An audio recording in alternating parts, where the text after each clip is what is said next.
Hi friends, welcome back my channel educational RK point. यहाँ पे आप लोगों के लिए अब से कुछ खास न्यूज होगी। इसमें मैं आपको कुछ ऐसे सीरीज लेकर आने वाली, ये आपको वैसे हर मॉर्निंग मिलेगी, लेकिन आज मुझे न्यूज जुटाने में थोड़ा वक्त लग गया है, इसके लिए आई एम सो सॉरी। तो आपको इसमें जॉब से रिलेटेड, कॉलेज से रिलेटेड जितने भी इंफॉर्मेशन होंगे उन सब का इस वीडियो में आपको डिस्कस मैं कर दूंगी। इसलिए डेली का आप 10 मिनट या 5 मिनट अपने आप को दीजिए और सारा का सारा पूरा का पूरा अखबार का न्यूज एक साथ पढ़िए। तो उस तरीके से आपको जितने भी यूनिवर्सिटी न्यूज होंगे, जितने भी जॉब न्यूज होंगे, उन सब का आपको इसमें नोटिफिकेशन आपको दे दिया जाएगा और मैं आपको बता दूंगी। फर्स्ट ऑफ ऑल, अगर हमारे चैनल पर नए हैं तो एक छोटा सा काम है, तो वो काम क्या है वही बता दूं। तो हमारे चैनल को सब्सक्राइब करना और घंटी वाले छोटे से बेल आइकन को क्लिक करना है। अगर आप पुराने हैं तो एक लाइक तो बनता है। तो यहाँ पे देखिए, सबसे पहला न्यूज क्या है। पीजी में स्पॉट एडमिशन में छात्रों और कुलपति पर आवास पर हंगामा किया है। यह न्यूज भले आप लोग पढ़ चुके होंगे, लेकिन जान लीजिए आपको सुबह सुबह हर दिन अपडेट मिलेगी। प्रोवीसी के चेंबर में छात्रों ने किया हंगामा। फिजिक्स विभाग में भी शोर शराबा, नहीं खुला कॉमर्स का विभाग।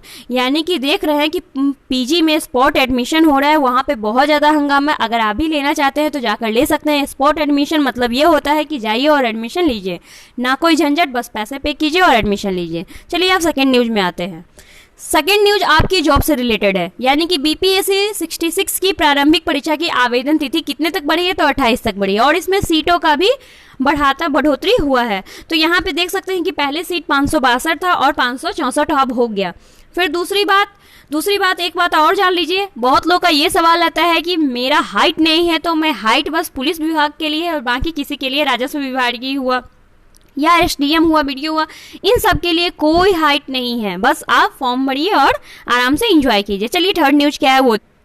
अगर आपने मेरी ये वीडियो नहीं देखी है तो जाकर बिल्कुल देख सकते हैं कि क्या करना है और कैसे करना है, क्योंकि इसका मैं डिस्क्रिप्शन विस्तार में बताई हुई हूँ। फिर दूसरी न्यूज निकल कर आई है कि 50 से ऊपर किसी भी सरकारी कर्मी की अब नौकरी नहीं जाएगी। अगर आप 50 साल से ऊपर हैं फिर भी आपकी नौकरी नहीं जाएगी। राजा संसद सह मुख्य प्रवक्ता मनोज कुमार ने बांधा है। लेकिन सुन लीजिए, ये कब होगा, तो जब तेजस्वी यादव की जो सरकार बनेगी तब ऐसा होगा। 50 साल से ऊपर एक कर्मी का सरकारी कर्मी को हटाने के आदेश कहा है कि सभी सरकार भरोसा दिलाना चाहता है। यहाँ पे देखिए इन्होंने क्या लिखा है कि 50 से ऊपर किसी भी सरकारी कर्मी की नौकरी नहीं जाएगी, लेकिन जब तेजस्वी सरकार की आएगी तो 50 साल के ऊपर सभी सरकारी कर्मियों को हटाने का आदेश दिया है। तो क्या लगता है आपको, ऐसी सरकार लानी चाहिए? क्या लानी चाहिए? वैसे मैं पॉलिटिकल मुद्दा नहीं बना रही हूँ, इसलिए ज्यादा दिमाग नहीं लगाइए आप लोग, बस न्यूज सुनिए। फिर आज का हमारा चौथा न्यूज है आईबीपीएस क्लर्क भर्ती के लिए, यानी कि आप बैंक में चाहते हैं जॉब करना, तो उसके लिए आवेदन की तिथि बढ़ा दी गई है और इसका एग्जाम होगा 5 तारीख, 12 तारीख और 13 तारीख को, ठीक है। और इसका मुख्य परीक्षा होगा 24 जनवरी को। अगर आप लोग चाहते हैं तो भर सकते हैं। इसके लिए जनरल वालों के लिए 850 रुपया पे करना है और जो SC ST है उन लोगों के लिए फी बहुत कम ही होगा।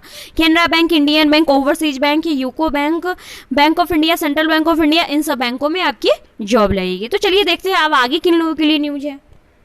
फिर यहाँ पे ये न्यूज आया कि परीक्षा फॉर्म भरने की तिथि बढ़ी है। तो किस चीज की, तो बिहार राज्य मदरसा बोर्ड वास्तनिया, फोकनिया और मौलवी 2011 में परीक्षा फॉर्म भरने की तिथि 15 नवंबर तक बढ़ा दी गई है। इसकी जानकारी किसने दी, तो मोहम्मद सईद अंसारी ने। अगर आप लोग चाहते हैं जो भी लोग होंगे फॉर्म भरना, तो आप लोग भर सकते हैं क्योंकि तिथि इसकी बढ़ चुकी है। ये खबर है इंजीनियरिंग वालों के लिए। आईआईटी पटना में 408 सीटों पर हुआ नामांकन। टोटल 19 सीटें बची हैं। अगर आप चाहते हैं भरना तो आईआईटी वाले तो जाकर आप भर सकते हैं। ज्वाइंट एलोकेशन अथॉरिटी ऑफ जोसा ने पहले राउंड में आईआईटी की घटना पटना की अधिकतर सीटें भर गई हैं। 2020 से 21 पर 427 सीटों का नामांकन होना था, लेकिन 408 ही सीटों पर नामांकन हुआ। इसलिए अगर आप चाहते हैं भरना तो जाकर भर सकते हैं। टोटल 108 संस्थान है जहाँ पे नामांकन का पहला दौर मंगलवार को हुआ। फिर हमारा छठा सातवां न्यूज है जेई के 887 पदों पर अब भर्ती करेगा एसएससी। यानी कि आपने इंजीनियरिंग किया है, अगर आप चाहते हैं एसएससी में जाकर अपना भविष्य आजमाना, तो टोटल 887 पोस्ट आया है। यहाँ पे देख सकते हैं कि पोस्ट का है। आपको इसके लिए ज्यादा जानकारी के लिए सरकारी रिजल्ट.com पे जाना पड़ेगा। तो यहाँ पे जैसे जूनियर इंजीनियर है, 27 से 30 अक्टूबर तक यहाँ पे परीक्षा 1 आपका पेपर का आयोजन होगा। जिन उम्मीदवारों के लिए परीक्षा केंद्र चुना है 11 दिसंबर को परीक्षा कराई जाएगी। चुनावों के चलते यह क्या कर दिया गया, थोड़ा ऐसे कुछ दिनों के बाद ही लिया जाएगा। अगर इसकी ज्यादा जानकारी चाहते हैं 30 अक्टूबर तक ऑनलाइन आवेदन किया जाना है, आप जाकर कर सकते हैं। ज्यादा जानकारी के लिए ssc.nic.in पर आपको जाना पड़ेगा। चलिए आप देखते हैं कि 8वां न्यूज हमारा क्या है।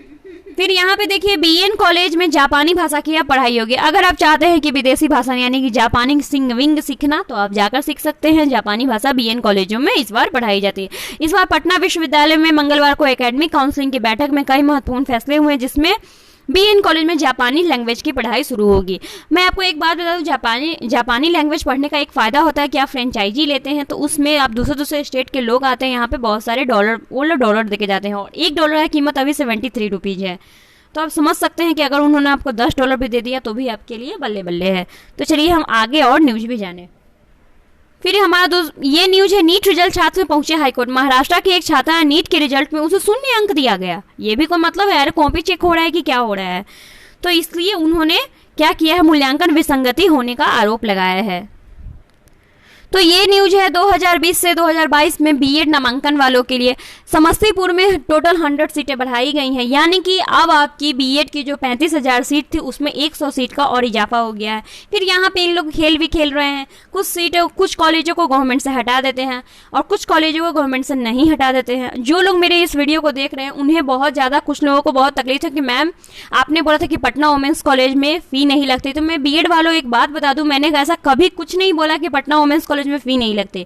मैंने कहा वुमेन्स ट्रेनिंग कॉलेज है उसमें फ़ी नहीं लगती, ये नहीं मैंने बोला था कि पटना वुमेन्स कॉलेज में। आप लोग अगर कंफ्यूज हैं तो कंफ्यूजन अपना दूर कर लीजिए। तो यहाँ पे देख सकते हैं कि यहाँ पे कुछ नोटिस आया है, तो आप यहाँ पर जाकर आप चाहे तो आराम से, वैसे तो आप लोग काउंसलिंग कर ही चुके हैं। दूसरी बात कि अब आपके लिए बहुत ज़्यादा 100 सीटों का इजाफा हुआ, इसलिए मैंने आपको बार बार कहा था कि अगर आपके आसपास जितने भी कॉलेज है चुन लीजिए, कम से कम एटलीस्ट एडमिशन होने के चांसेस तो रहेंगे। फिर यहाँ पे खबर आई है शिक्षा शास्त्रियों वालों की। देखिए डिस्टेंस एजुकेशन वालों के लिए आप लोग उदास मत होइए, जैसे शिक्षा शास्त्री की आ चुकी है उसी तरीके से काउंसलिंग डेट आपकी भी आ जाएगी। तो चलिए शिक्षा शास्त्री वाले मैं आपको काउंसलिंग डेट की तिथि बता देती हूँ कि ये कब से कब तक होगा। तो यहाँ पे देख सकते हैं कि आपका काउंसलिंग 28/10 से 2/11 तक आपका चॉइस फिलिंग होगा, और आपको काउंसलिंग फी भी देना पड़ेगा। जो काउंसलिंग फी फिक्स है, अगर आप जनरल हैं तो आपको 1000 देना पड़ेगा। इस तरीके से आपके सारे के सारे फी फिक्स है। फिर आपको अलॉटेड कॉलेज आपको दिखेगा 3 नवंबर को। फिर आपको पार्ट ऑफ फी पेमेंट 3 तारीख से 8 तारीख तक करना पड़ेगा। फिर दूसरा डेट भी दिया गया है 9 तारीख को। तो इस तरीके से अगर आपका एडमिशन बाई चांस नहीं हो सकता है, आपका कॉलेज बच गया, तो आपको सेकेंड काउंसलिंग के लिए भी बुलाई जाएगी। वो किस तारीख को? तो 1 दिसंबर को बुलाया जाएगा। तो आई होप कि अब आपके मन में कोई सवाल नहीं हो, किसी प्रकार की कोई न्यूज़ नहीं बची होगी। मुझे बताइएगा, ये मेरा पहला सीरीज है, आप लोग को ये सीरीज कैसा लगा, यानी कि ये सेशन कैसा लगा? क्या मुझे इस तरीके की वीडियो लानी चाहिए, कंटिन्यू करनी चाहिए या नहीं करनी चाहिए? तो अब मैं आपके सजेशन के लिए आपका वेट करूंगी, जो आप कमेंट बॉक्स में कर सकते हैं, इंस्टाग्राम पे कर सकते हैं, और टेलीग्राम पे मन हो तो टेलीग्राम पे भी आप कर सकते हैं। इसी के साथ हम आपसे विदा लेते हैं। आई होप कि आज के लिए आपका दिन मंगलमय हो।